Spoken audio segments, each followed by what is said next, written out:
So many people are so scared of failing that they think, well, I've written a book, but I'll never show it to anyone. I've got an idea, but what if it doesn't work? And when they begin to see, oh, it all tracks back to a thought which I'm free to change, it's very liberating. It's very empowering. Really, the only thing wrong with you is you don't think you're good enough. But it's very simple to think a different thought, because we own our thoughts. We have to remember something. The mind has no choice but to act on our thoughts. We have an incredible choice to think better thoughts. Strongest force in all of us is we must act in a way that matches how we define ourselves. So your mind's job is to make your thoughts real. The job of your mind is to listen to your thoughts and to start to make them real. People say, I don't know what I was thinking of. How did I end up in this mess? Well, you were thinking, I'm not going to succeed. Everything's not going to work out. If I start that business, it will fail. If I write the essay, it will get a bad mark. So I'm just going to procrastinate here and do nothing, and then I can't fail. And when you take people back to that, procrastination and self-sabotage is nothing more than a reaction to a thought that I'm not enough. My mind believes that everything I tell it must be true, whether it's good or bad, helpful or very hurtful. So we've got to get into the excellent habit of saying, I can do this, I've got this, this has got my name all over it. No one can do this better than me. Even if they could, I can still do it my way. Somebody like Eminem, who's a great reference for lost kids, because nobody believed in him. And nobody believed he could be a rapper, but here he is, and he put his anger into rapping, and then they go, oh yeah. But that's the thing, you get to edit your story, upgrade your story, rewrite your story, change your story. Your thoughts are yours to change. You're not your thoughts. Change them. So your life can change like that if you just get into the excellent habit and keep going of dialoguing better with you.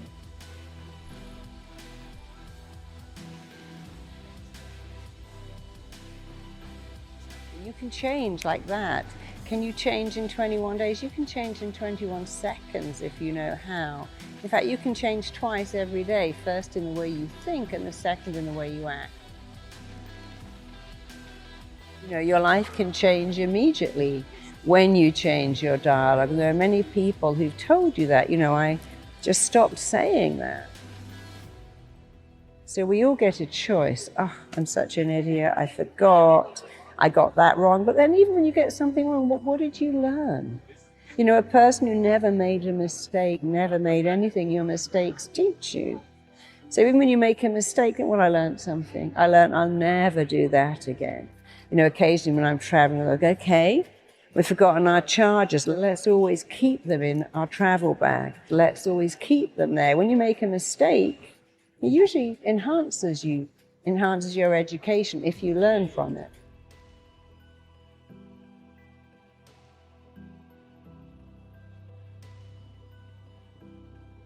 And that's one of the rules of the mind. Whatever you focus on, you get more of. And you can't be in two lanes, so pick a better lane, go into that better lane, keep telling yourself better things, think better thoughts. And whatever is the missing bit, the emptiness, the needs you didn't get met, take some time and think about what they are, and think about what you wanted here, and then tell yourself those words. I can do it. I've got this. I'm good at this. Because amazingly, there is nothing that will raise your self-esteem like praise, but your own praise is better. So if you said to me, oh, you can speak on stage, you can do that. I go, yeah, but you're just saying that. But if I say it, my mind believes that everything I tell it must be true, whether it's good or bad, helpful or very hurtful.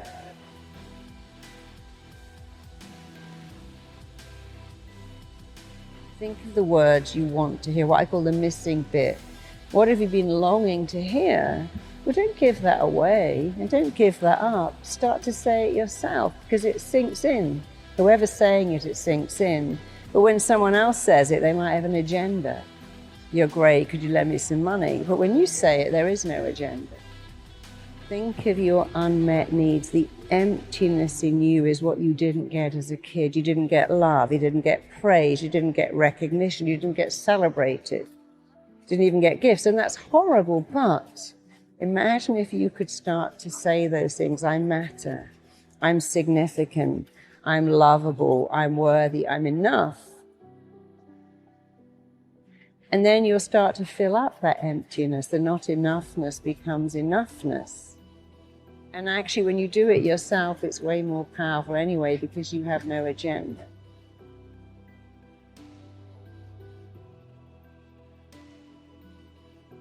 It all starts with a thought. But changing your thoughts is easy, it's free, can be instant. And so I really like to simplify what makes humans tick, because what's the point of making it complicated? How does that help anyone who says, well, I'm messed up and so hard to change and people can't change? It's like, well, that's not correct. Who taught you that? From the minute you're born, you're changing. Oh, you know, it's long and arduous to recover. No, it isn't. Some people recover like that. You could be one of the ones that changes your thoughts, changes your feelings, changes your actions after all. And if you could look in your body and see the inflammation, the stress hormones, the cortisol you create from thinking negative thoughts, you would never do it again. So we got to remember our thoughts are not our thoughts. They're a blueprint that our mind, body, and psyche are trying to make real. And if you could only think better thoughts, you'd give your mind an easy job.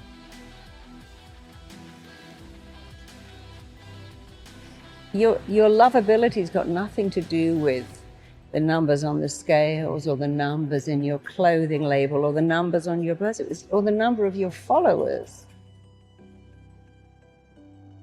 So we get very consumed by the number. I need to be thinner, taller, smarter, better grades, more followers. And you've got to stop all of that and just believe that you're great and you can be even greater when you stop defining who you are by what the numbers say. And so we all have a gift, and I think your challenge is find out what you love to do and become brilliant at it. And we've all got something unique that we can do.